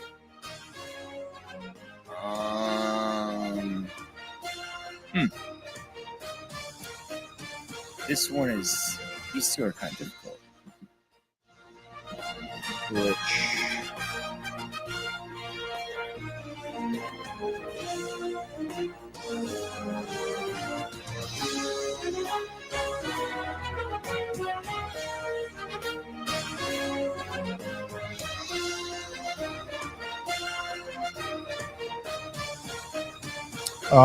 Anything from the beginning? Wow, No. nothing. Wow, dude. Kind of surprised there, to be honest. Pirates, Dodgers, Pirates, Angels. Anything come to mind there? Pirates, Dodgers. I'm not good with the Pirates, to be honest. Tommy Pham. Gotta be. And Pirates, Angels. Pirates, Angels. Not Edwin Jackson. Not Jim Thome. Not Andrew McCutcheon. Hoover, starting pitchers. Not Syndergaard. Wow, this one is really hard.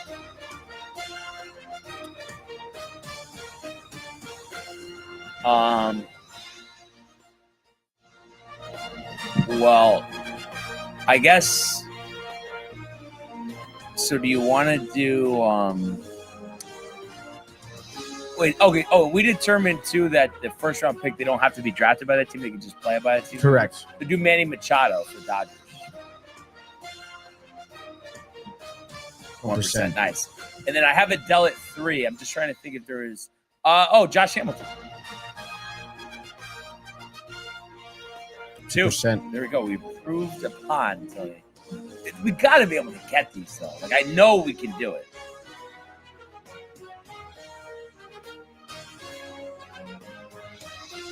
Jason Hayward was 1%, by the way.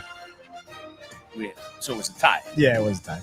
He wasn't on the Pirates, right? No. Jason Hayward? No. No. Beltran? No. No. Wait, Ernie working outside. The Rain. Pirates LA, Jeremy Burnett. Thank you. Sorry, there we go.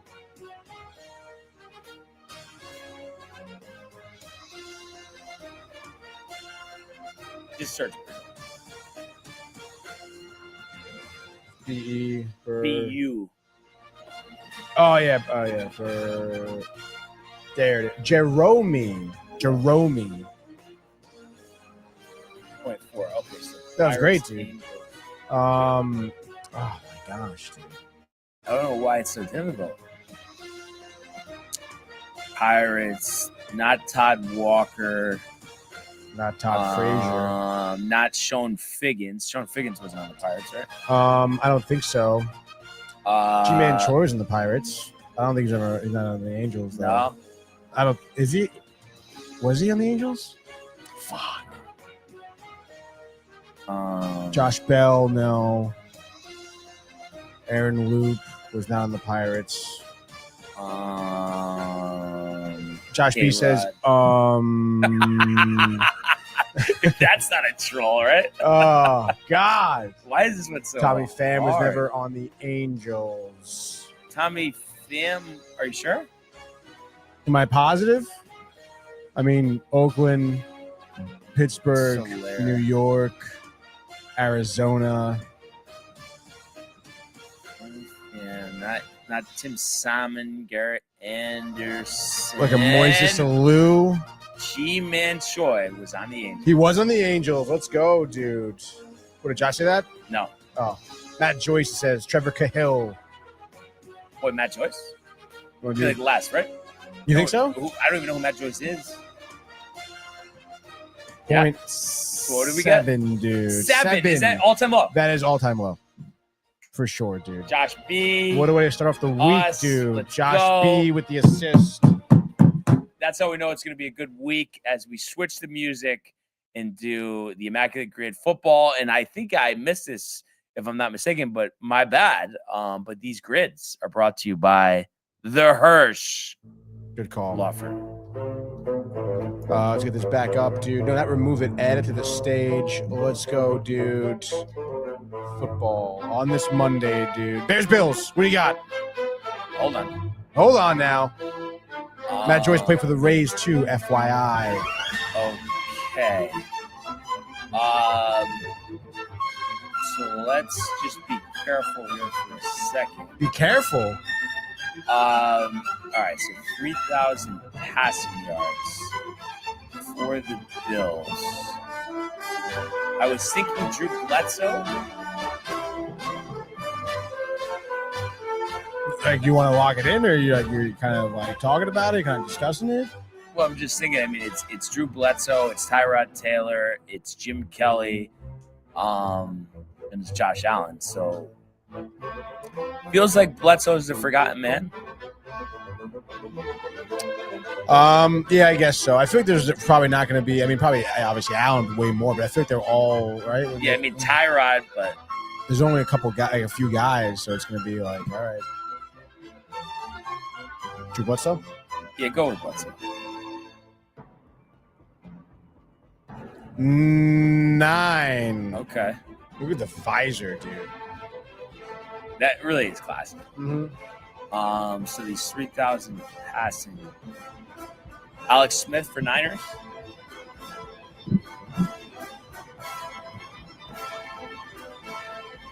%.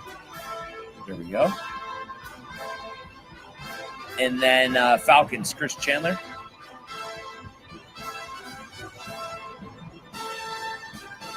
Okay, and then I think, let me just make sure about this, but I think for Falcons and Washington, Zacchaeus, I'm pretty sure, but I got to figure out how to spell his name. Zacchar. Zacc? Yeah. Yeah, Zacchaeus. You said for Falcons Commanders? Yep.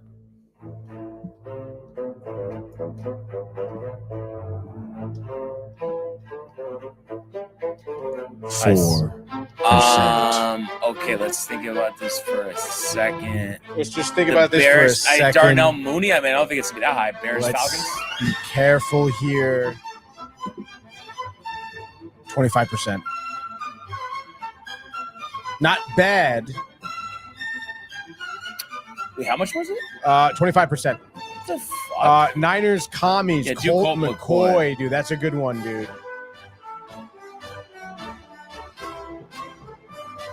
Ooh, 1%. Dude. Nice. Josh B is like doing his homework this weekend. Yeah. Yeah. Okay. Let's see here. We got commies, Bills, Bears, Bills. I think Bears, Bills. I think it's. I gotta just make sure about this, but I think it's Anthony Thomas. It's a great name. Just make sure. Just make sure, dude. Bills, Bears. But I think Anthony Thomas is going to be better. But let me just make sure that's. Wow, you hear that, Josh B? Oh, it just everybody goes to the quarterback, Tony. We've talked about it. Is that the guy's name though? It's got to be his name. Anthony Thomas, dudes. Bum, ba-dum, bum, bum. Slow internet over there? Very slow.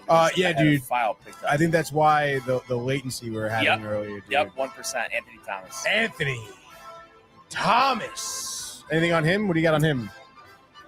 Good guy? I don't really know. I think he honestly was a bust. Yeah. Fuck.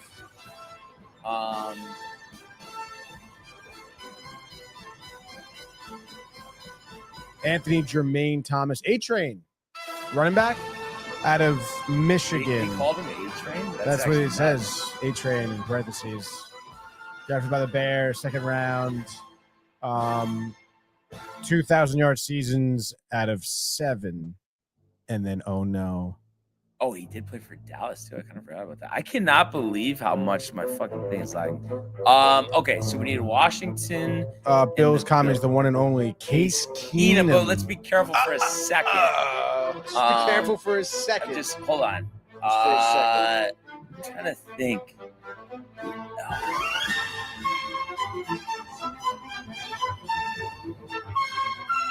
There's a few. Quite a few quarterbacks. Wait, this is for. Oh, sorry. Bears 49ers, though, is Josh McCown or no? Oh, you're asking me? Yeah, is that for Bears 49ers? Is it? Where do you see Josh McCown? Did he say that? No, I'm asking you. Oh, you're asking me? I'm guessing it's not. Sure, yeah. I mean, you want me to look it up? Yeah, I thought it would have came up. Bears. I haven't looked it up. I haven't done Bears Niners. Let's see. Bears 49ers.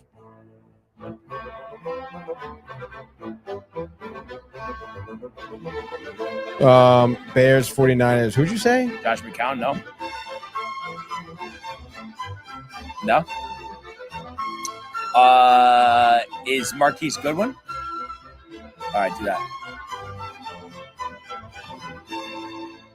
And he's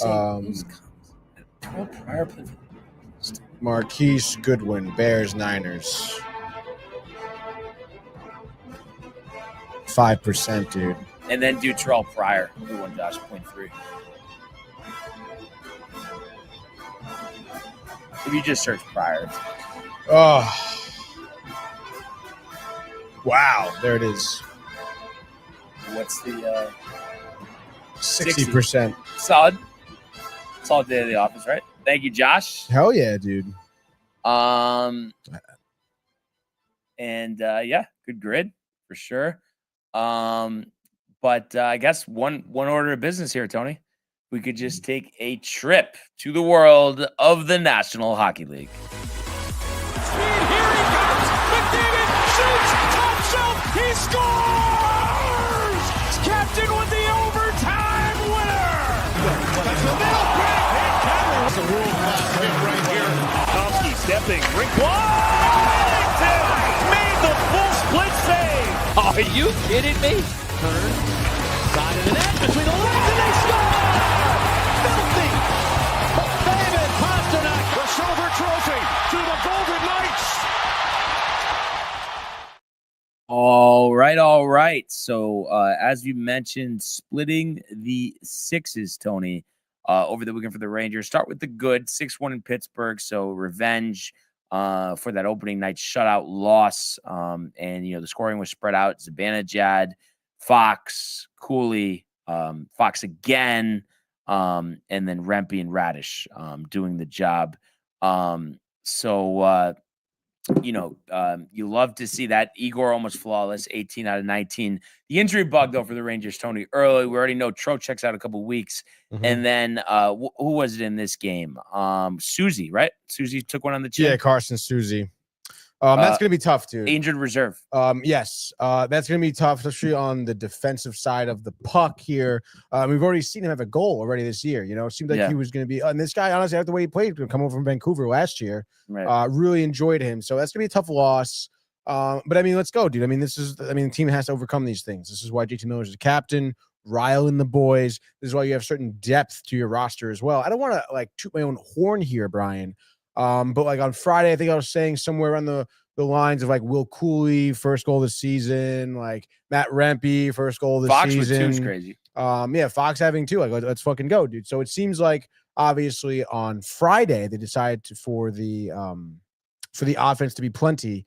Kind of tough, obviously you get shut out twice already this year. Not to switch gears too quickly to Sunday, but not to, but I will. Not to, but I will, because it's it's almost like, wow, how good does that win feel when you get shut out the next game? It kind of doesn't a little bit, dude. And like you said, injuries, tough, dude. It's this is going to be a problem every other game. You can't be doing that. You have to find a way, if you're the Rangers, to get to the back of the net. And understand Lindgren had a great game for the Capitals yesterday. At least you got the shots up. Yes, the shots were up. Zibanejad getting robbed, I think, somewhere maybe in the second or third period. Obviously it's tough, but but still, you have to figure out a way to score, dude. That's been a big problem, dude. And he scores. Hopefully. Yeah. Kenny in Vegas yesterday for the Raiders. I think he was calling the Raiders game. Raiders Titans, or was it the Colts? I thought it was the Raiders Titans. But I'm just saying, you had the backup. I forgot what even the guy's name was. Doesn't matter. 1-0 Maloney hammered. Good to see Quick. Maloney, Quick on his feet though, right? Yeah, good to see Quick. Yeah, he played a game too, by the way. Capitals had good opportunities. Yeah. Obviously, about the one goal given up. And you thought again, you would expect from a performance from Quick that would be enough, just giving up one goal. Right. But it wasn't, unfortunately, And again, I guess we'll see what happens. I think it'll still take some time, maybe for the offense to really get going. I couldn't really pinpoint the difference between playing the Penguins game 1 to playing them this weekend. Kind of interesting. I guess maybe the difference just between games 1 and 2, you were seeing the puck better. I guess I don't know. It seems like that so far through the first few games, you have a tale of two teams. Every other game. But I guess we'll see. I'm actually not sure who we have next.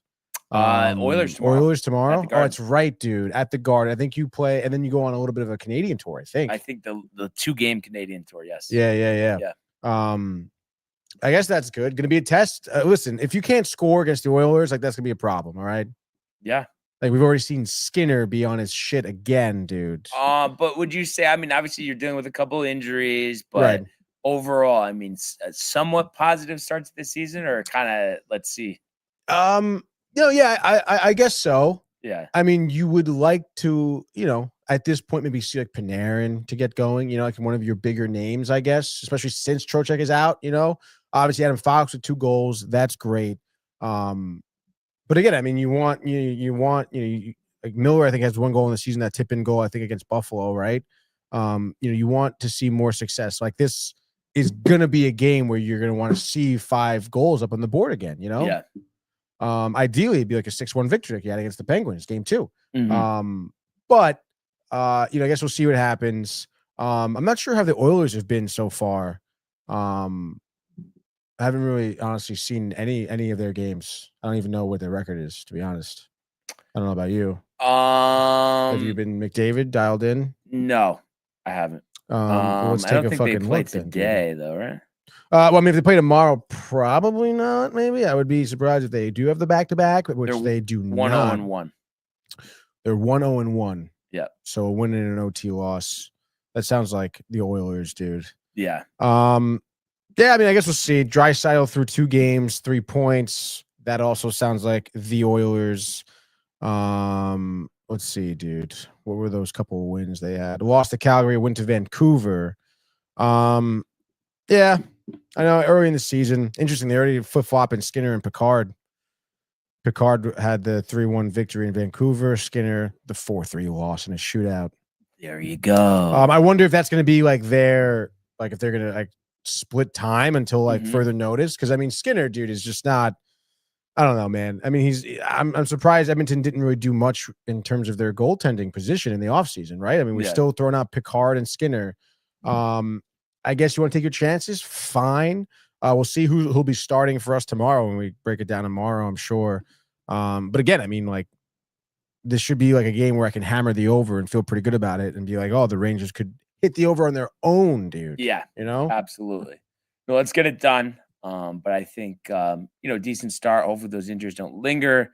I'd like to see Peralt come up soon as well. But I think from a goaltending perspective, pretty good start anyway. So let's just get that offense churning. Dude. Obviously, we've seen it rear its ugly head at times before. But yeah, 10-1 in wins and 4-0 in losses. It's kind of weird.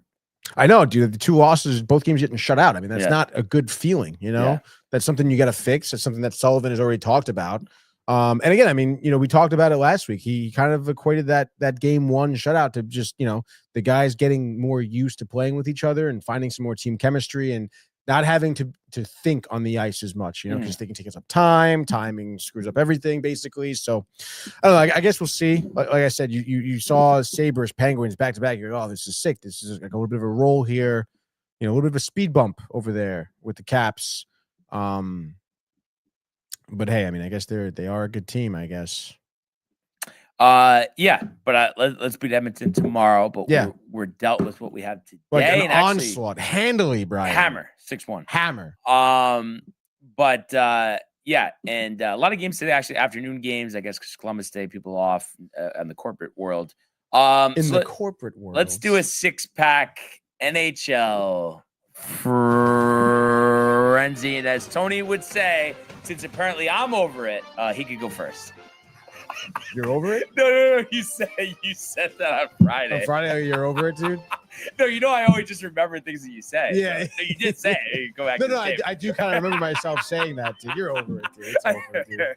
All right. Let's button up here. All right, dude. Dude. All right. First game of the day. We're starting early and often. 12:30 games start kicking off, and they're on all freaking day, dude. Hey, you're off today. By the way, shout out to my buddy Austin. I don't know if he's watching right now. Hit me up.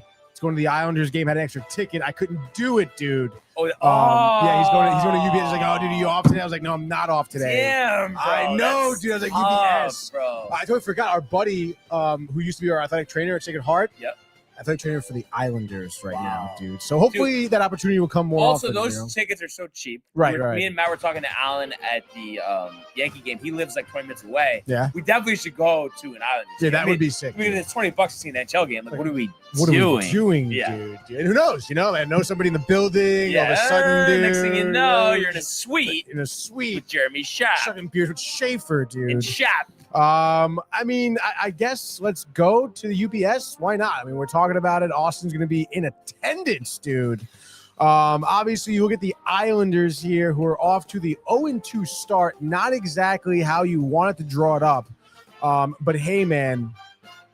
Let's see, dude. You got Matthew Schaefer, by the way, who has a goal and assist on the season. Your first overall pick.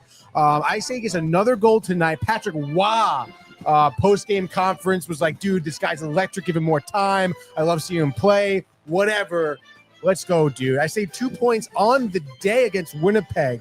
Connor Hellebuck, who's 1-1 in the season, 3.54, 8.99 save percentage through the season, first 2 games, has a little bit of a trouble time defending him. Of course, Kyle Palmieri, a guy who, if he stays healthy, can be a good asset for the Islanders this year. He's got 3 points in the season, a goal and 2 assists.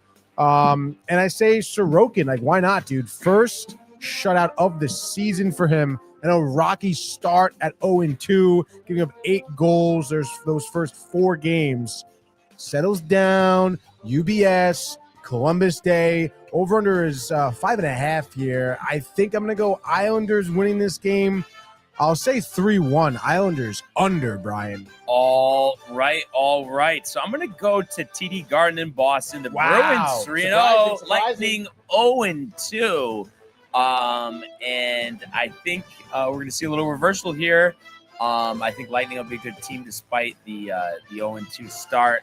I'm going to say Swayman gets the draw versus Vasilevsky. Vasilevsky's struggled batting practice so far, 4.67. Pitching the road shutout, Kucherov, hat trick, only goals of the game, Lightning in the under. Lightning. And the under. All right. Next game for me. I guess we'll jump to 7 p.m. now. From the early game to the late game, we'll go to Philadelphia, dude. Why not, dude? Wells Fargo. Flyers 0-1-1 here at home. On the season, I should say. Panthers 3-0 so far. First game on the road, though, they're traveling up to Philadelphia. Over-under is 5.5. Florida minus the 145. Bobrovsky 3-0 on the season. 925 save percentage, 1.67 goals against. Giving up 5 goals, in 3 games.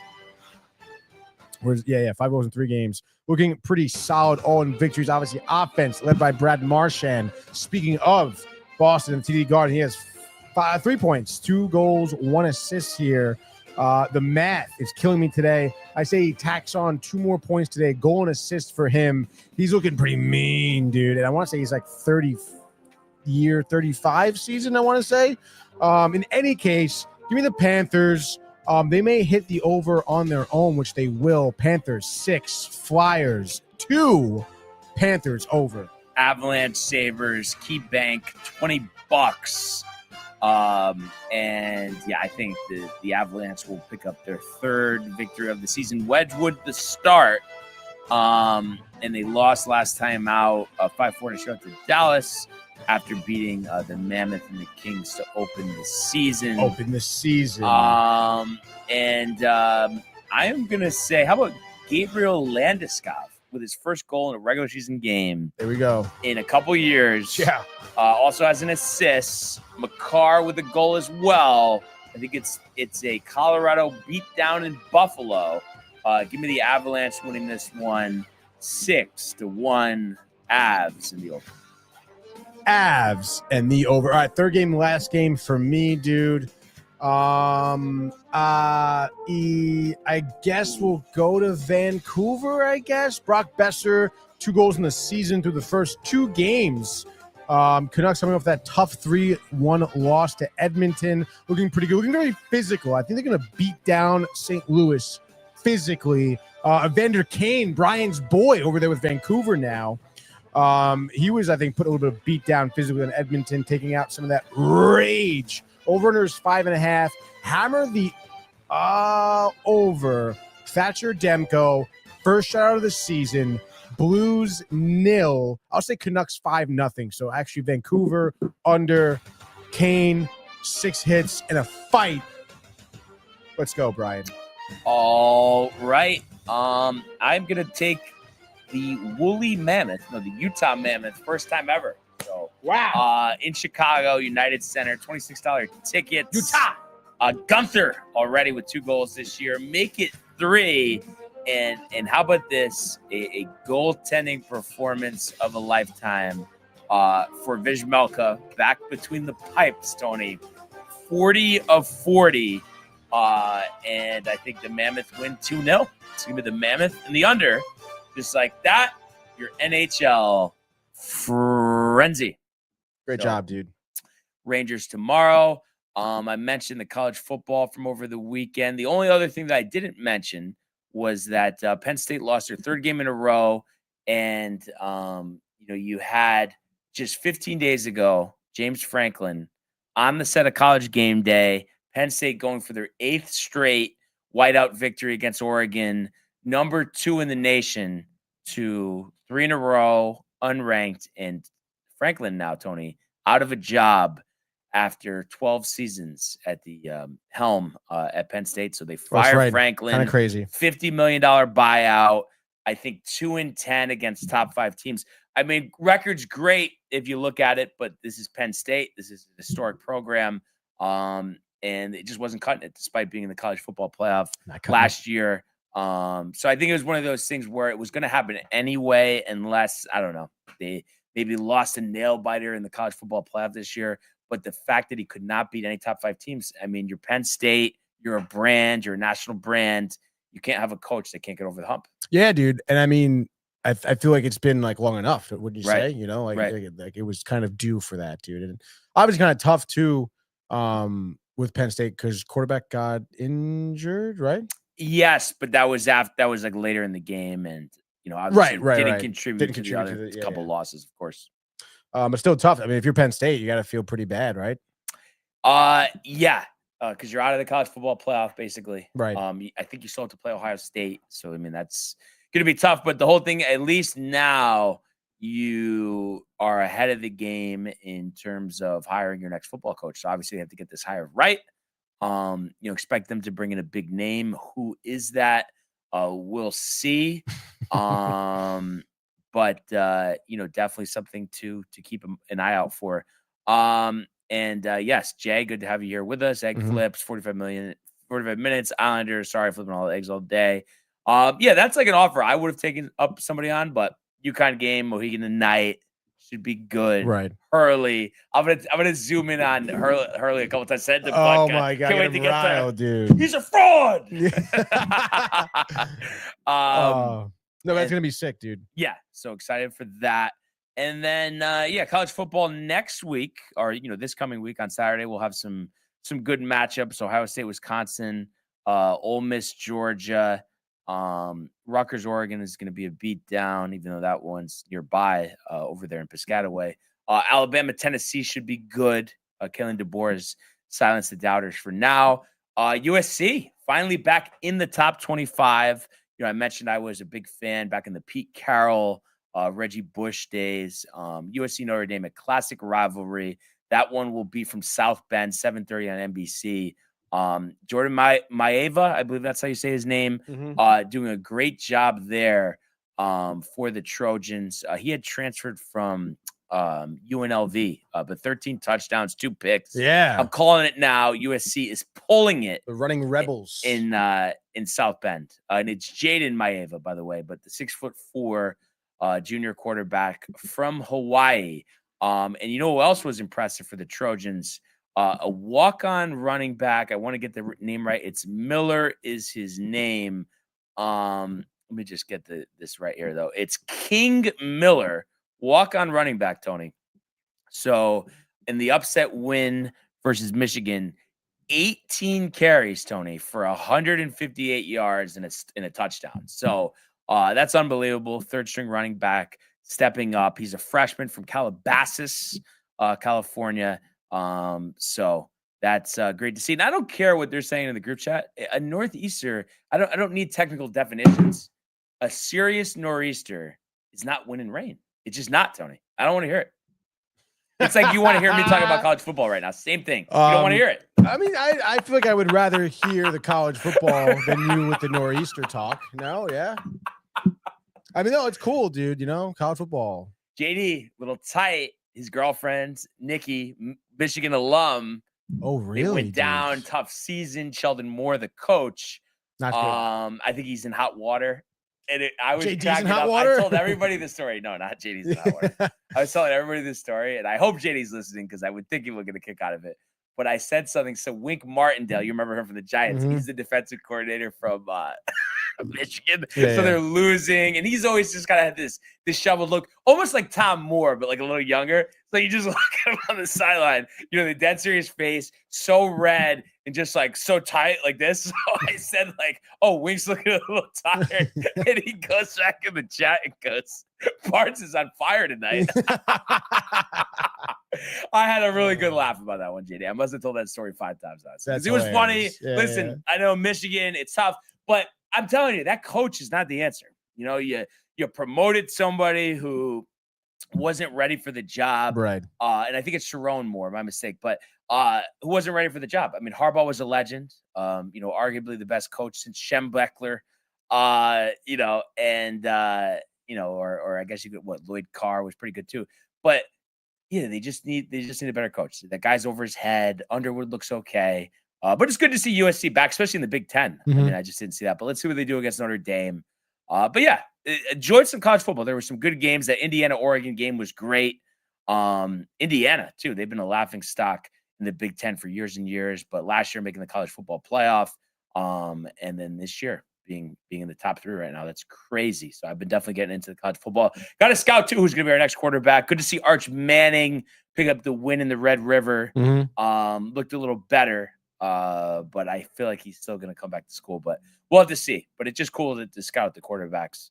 Yeah, some good games coming up. Great show today, though, and really appreciate everybody who tuned in and continues to comment, like, and subscribe.